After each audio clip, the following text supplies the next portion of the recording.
Hello dear students, आज हम लोगों का जो उत्पादन फलन चैप्टर था उसे हम कंटिन्यू कर रहे हैं और ये सेकंड वीडियो है आपके पास जिसमें हम कवर करेंगे बहुत ही जल्दी आसान तरीके से टीपी, एपी एंड एमपी। ठीक है, नाम से तो बहुत ही डिफरेंट लग रहे होंगे अगर आपने फर्स्ट टाइम सुना है, लेकिन बहुत ही आसान है। ठीक है, तो पूरा समझने के लिए वीडियो को लास्ट तक देखते रहिए, बने रहिए हमारे साथ। बहुत ही आसान तरीके से मैं आपको क्लियर करा दूंगा टीपी, एपी और एमपी। तो देखिए टीपी क्या है। टीपी की फुल फॉर्म है टोटल प्रोडक्ट, टोटल प्रोडक्ट या टोटल प्रोडक्शन भी आप इसे लिख सकते हैं, टोटल प्रोडक्शन। ठीक है, एपी क्या है sir? Average production, right, average product या प्रोडक्शन। तो कुछ भी लिख लीजिएगा, मैंने एक चीज लिख दिया है। हिंदी वाले डरो मत, हिंदी भी लिखूंगा साथ साथ। ठीक है, हिंदी में भी बताऊंगा आपको।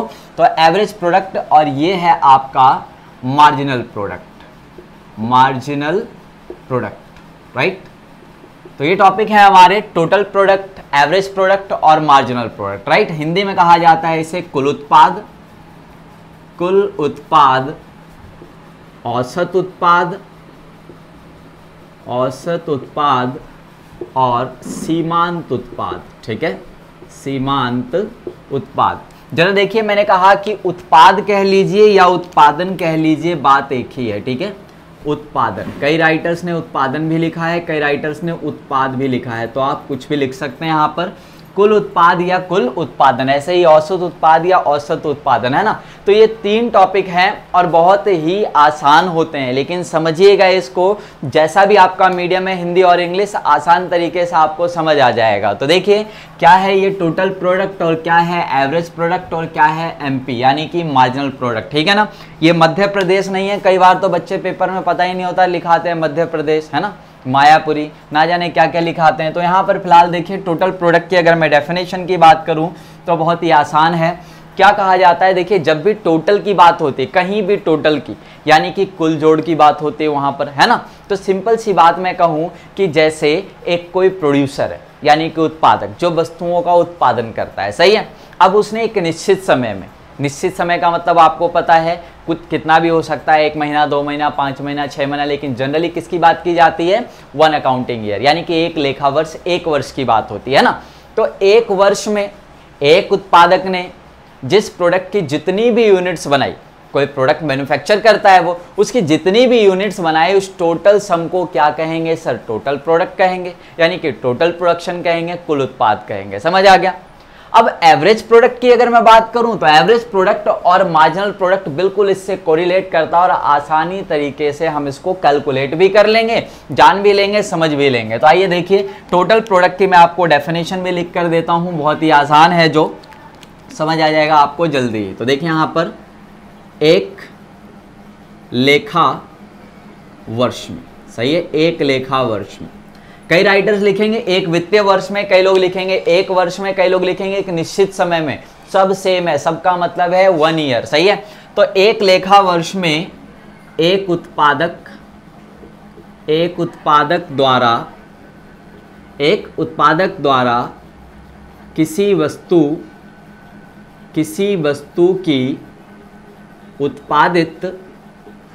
वस्तु की उत्पादित इकाइयों के कुल जोड़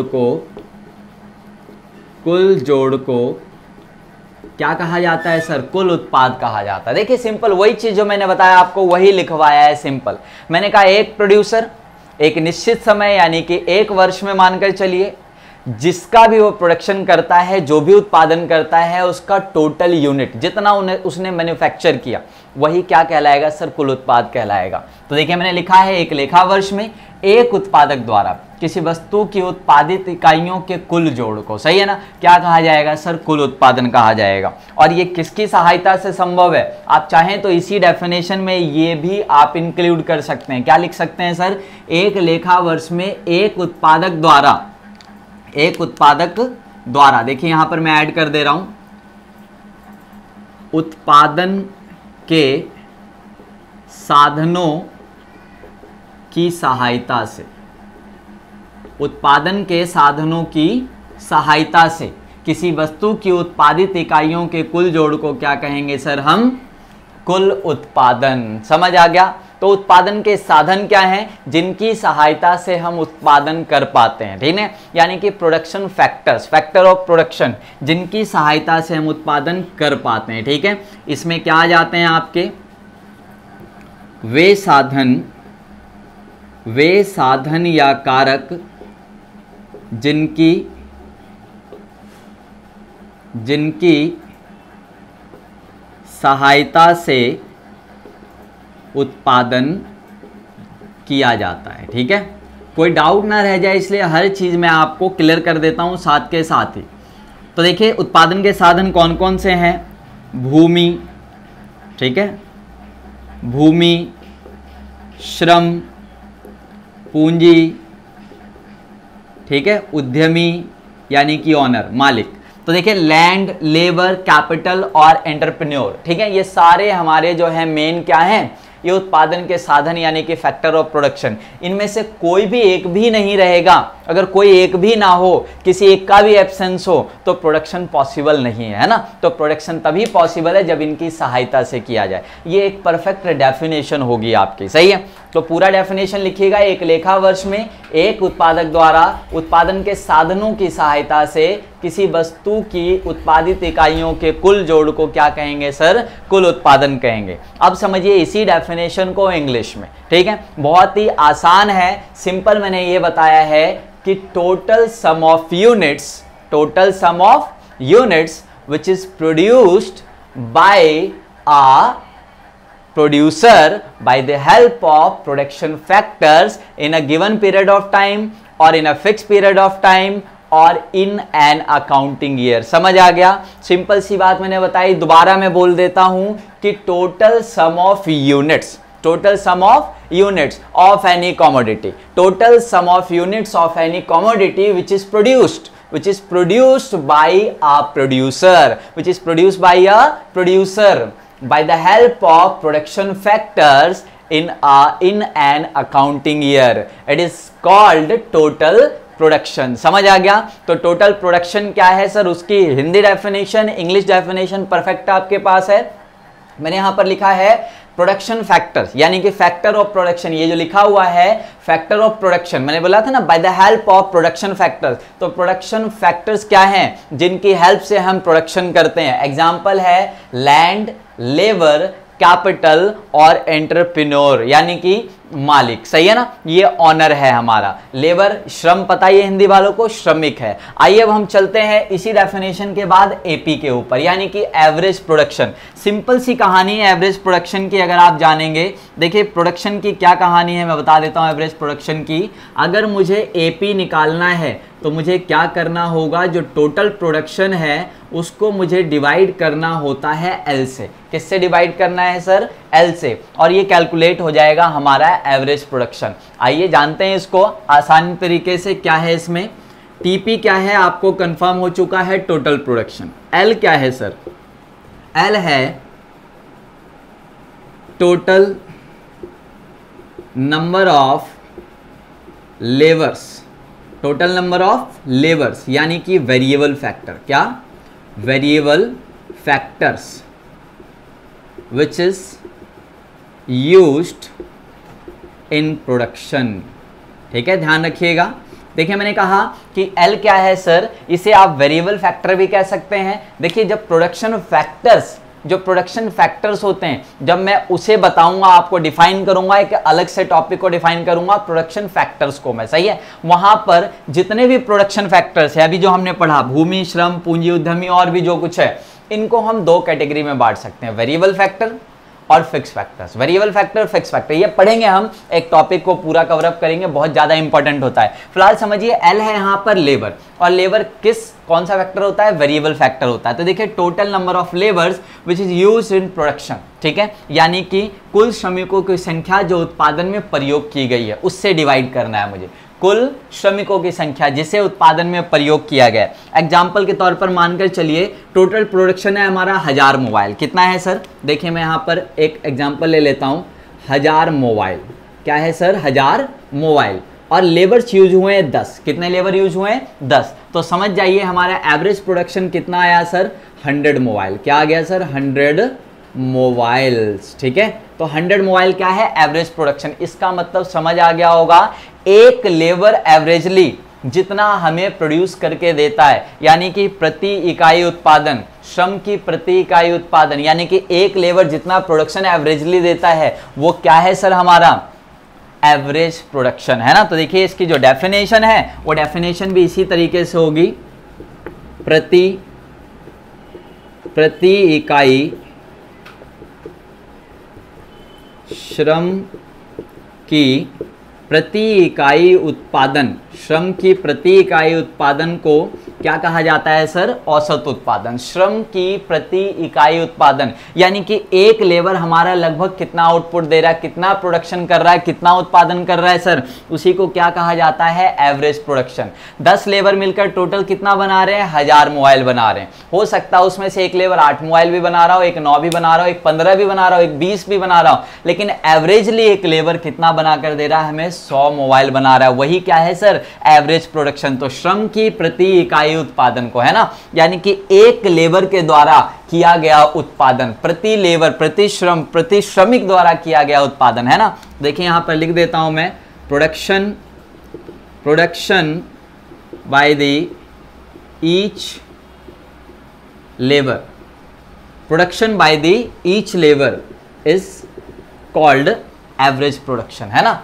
तो production by the each labour यानी कि production by the each variable factor भी लिखा जाता है। ठीक है, तो ध्यान रखिएगा, कोई कंफ्यूजन वाली बात नहीं है। यहां लिखा जाएगा परिवर्ती साधन की प्रति इकाई उत्पादन, परिवर्ती साधन की प्रति इकाई उत्पादन, तब भी मत डरिएगा, लेबर की बात वहां हम करेंगे, सही है। या production by the each labour, clear है। तो सिंपल है टॉपिक एपी का। और दूसरा डेफिनेशन आप ऐसे भी लिख सकते हैं कि जब टोटल प्रोडक्शन को कुल श्रमिकों की प्रयोग की गई संख्याओं से भाग दिया जाता है तो एवरेज प्रोडक्शन हमारा कैलकुलेट हो जाता है। यानी कि sir when the total production is divided by the total number of used labors is calculated average production, है ना। अब आइए बात करते हैं हम मार्जिनल प्रोडक्शन की। तो देखिए मार्जिनल प्रोडक्शन की अगर मैं बात करूं तो जो मार्जिनल प्रोडक्शन है हमारा, जब भी आपका वर्ड आ जाए मार्जिनल, मार्जिनल का मतलब है सीमांत जो वर्ड आ जाए, अगर ये वर्ड आ जाता है मार्जिनल तो समझ जाइएगा यहाँ चेंज की बात जरूर होती है। किसकी बात होती है सर, चेंज, यानी कि यहाँ परिवर्तन की बात जरूर होगा, है ना, परिवर्तन। यहाँ पर एक और चीज ध्यान रखिएगा, एक अतिरिक्त इकाई की बात होगी, एक अतिरिक्त इकाई यानी कि एन एडिशनल यूनिट। तो एक एडिशनल यूनिट किस चीज की, अब समझिएगा ध्यान से। अभी आपको प्रीवियस एग्जांपल मैंने दिया कि 10 लेबर हमारा टोटल मोबाइल कितना बनाते हैं, 100 मोबाइल, सही है।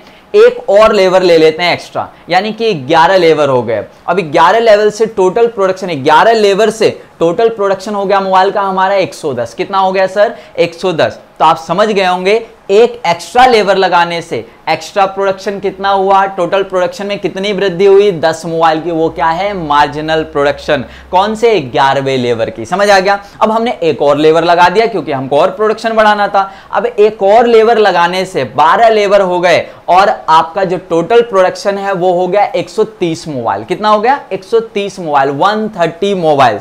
अब देखिए एक एक्स्ट्रा लेबर लगाने से कितना आपका मोबाइल, कितना प्रोडक्शन बढ़ा सर, 20 यूनिट, यानी कि 12वें लेबर का मार्जिनल प्रोडक्शन कितना है, 20 यूनिट। समझ आ गया। तो यहां पर अतिरिक्त इकाई की बात जरूर होती है। तो देखिए जो डेफिनेशन है वो बहुत ही सिंपल होगी, इसी तरीके से जो मैंने आपको बताया। पहले हम बात करते हैं फॉर्मूले की। जब भी आप एमपी कैलकुलेट करेंगे, MP N is equals to TPN minus TPN minus 1, सही है। MPN is equals to TPN minus TPN minus 1, यानी कि जिस नंबर की, जिस यूनिट की आपको MP निकालनी है उसी यूनिट के TP से माइनस करना है प्रीवियस यूनिट वाला TP। देखिए ना, N माइनस 1, है ना। अगर 4th नंबर पे निकाल रहे हैं तो 4th नंबर के TP में से माइनस करेंगे 3rd नंबर की TP। ये फॉर्मूला फिक्स्ड है आपका, ठीक है। आइए डेफिनेशन की बात करते हैं। मैंने कहा कि श्रमिक, या इसकी जगह क्या लिख सकते हैं हम,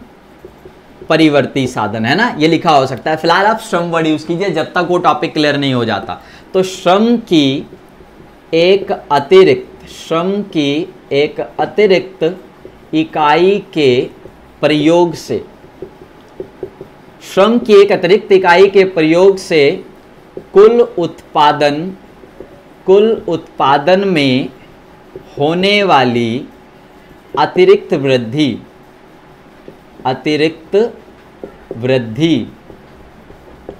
को क्या कहते हैं सर? सीमांत उत्पादन कहते हैं, है ना। वही लिखा मैंने जो आपको बताया कि श्रम की एक अतिरिक्त इकाई के प्रयोग से अगर मैं लेबर का एक एडिशनल यूनिट का यूज करूं तो उससे टोटल प्रोडक्शन में जितना वृद्धि होती है, जितना इंक्रीज हो जाता है, वो उसे क्या कहते हैं? हम मार्जिनल प्रोडक्शन कहते हैं। क्लियर है? यानी कि देखिए मैंने यहां पर यह लिखा है कि additional production increases in total production या extra production increases in total production due to use an additional unit of labor or variable factor is known as marginal production, है ना। मैंने कहा टोटल प्रोडक्शन में जितना एक्स्ट्रा इंक्रीज हुआ, extra और additional increases in total production, extra output or units increases in total production by using an additional unit of labor or variable production is called marginal production। समझ आ गया क्या? Clear हो गया होगा? अरे भाई क्लियर हो गया तो बस समझ लो, अगले वीडियो का वेट भी करना और उसको ध्यान से क्लियर कर लेना, प्रैक्टिस कर लेना, नोट्स बना लेना, ठीक है। ये सारे टॉपिक्स आपके इस चैप्टर में बहुत ज्यादा यूज होंगे और ये क्लियर रहेगा तो 4 मार्क्स 6 मार्क्स के जो क्वेश्चंस हैं वो आसानी से आप कर पाएंगे, ठीक है। तो वीडियो समझ आ गई हो, क्लियर हो गया हो तो आगे शेयर भी कर देना, लाइक मत भूलो, लाइक कर लेना, नए हो सब्सक्राइब कर लो ताकि काम आए। और भी सब्जेक्ट्स की वीडियोज आती हैं हमारी, ठीक है, उसे भी रेगुलर देखा करो। और कोई डिमांड हो आपकी तो भाई बताओ उसे, हम कोशिश करेंगे वो भी आपको प्रोवाइड करने की, राइट। कमेंट करके जरूर बताना वीडियो कैसी लगी। Okay bye bye, tata, take care.